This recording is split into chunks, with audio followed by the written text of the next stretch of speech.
अगर हमारी सरकार आई तो हम आपको सुविधाएं देंगे, सहूलतें देंगे। तमाम उस मजदूर आदमी को, किसान को उसकी जो हक है वो मिलेंगे। ये दोनों पार्टियां बड़े बड़े वायदे करके हमारे राजस्थान के चुनाव में आ रही,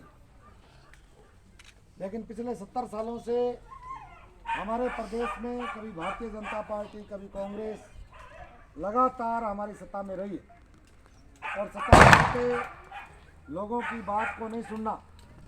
अगर भारतीय जनता पार्टी की सरकार बनी तो वो कहते हैं कि हम आपको देंगे, सहूलतें देंगे, किसान को उसके फसल के दाम देंगे, मजदूर को पूरी मजदूरी मिलेगी। लेकिन ये सिर्फ चुनावी वायदे, चुनावी जुमले होकर के रह जाते हैं कि एक मजदूर का बेटा अगर पढ़ने के लिए राजकीय कॉलेज में, स्कूल में जाता है, उसको वहाँ पढ़ने के लिए सीट नहीं मिलती और प्राइवेट कॉलेजों की इतनी भरकम फीसें हैं जो सरकार ने मान्यता दे करके छोटी छोटी दुकानें खोल करके शिक्षा को बेचने का काम किया। और दूसरी तरफ ये हॉस्पिटल, जब कोरोना काल आया तब ये प्राइवेट हॉस्पिटल जिन्होंने बड़ी बड़ी लूट मचा रखी है, ये सारे हॉस्पिटल कोरोना काल के दौरान, उस महामारी के दौर में सब अपने अपने दरवाजे बंद करके चले गए। बचा तो सिर्फ सरकारी हॉस्पिटल। ये लगातार किसानों और मजदूरों के साथ लगातार दो बात पिछले 70 साल से करते आए और करते ही रहेंगे, क्योंकि उनको ये पता है कि लोग जब हम वोट में जाते हैं तो एक बार भारतीय जनता पार्टी और एक बार कांग्रेस, लगातार 5 साल से उनको वोट देते आ रहे हैं।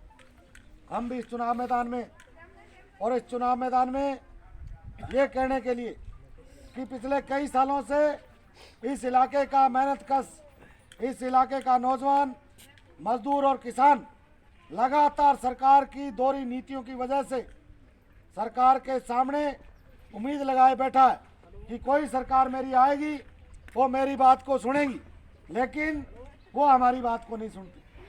वो ये समझ रहे हैं कि लोगों से एक बार वोट लेना है, वोट लेने के बाद में आप इनका कुछ मत करो, लोग गालियां देते रहेंगे और उसके बाद में 5 साल गुजर जाएंगे।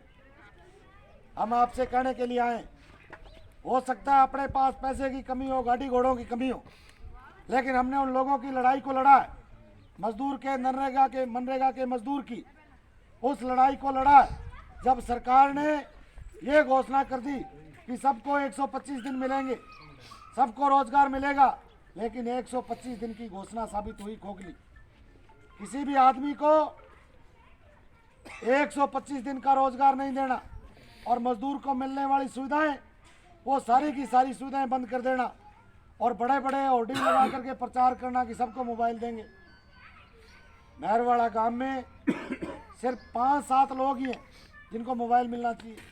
1200 जॉब कार्ड मिले बने, कायदे से तो 1200 लोगों को मिलना चाहिए, लेकिन नहीं मिल रहे, क्योंकि सरकार ने एक ऐसा सॉफ्टवेयर लगाया कि किसी को मोबाइल देना नहीं पड़े। वो मोबाइल अगर किसी के 100 दिन पूरे होंगे उसको मोबाइल मिलेगा। अब किसी के 100 दिन पूरे नहीं कराए दिया ही गोनी, और 100 दिन जब पूरे नहीं कराए तो अब कह रहे हैं आपके 100 दिन पूरे नहीं है इसलिए आपको मोबाइल नहीं मिलेगा।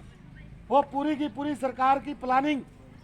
सरकार ये चाहती है कि लोग हमारी तरफ देखते रहे कि हम आपको बहुत कुछ दे रहे हैं। ये बिजली के बिल जो कह रहे थे 0 यूनिट आई है, सब ने पटाखे बजाए, लेकिन अगले महीने जिसका 0 बिल आया था उसका 2000 आया। बात तो पटाखों बाज गए, 2000 रुपये बिजली का बिल आया। अब वो सरकार कहने में कुछ कर रही है, क्या कुछ रही है, हो कुछ रहा है। लगातार सरकार आम लोगों को लूटने में लगी है और यहाँ तक कि लगातार हम लोगों के लिए, किसानों के लिए, मजदूरों के लिए, आम आदमी के लिए लगातार संघर्ष कर रहे हैं और इस संघर्ष को लेकर के हम लोग कामयाब जरूर होंगे।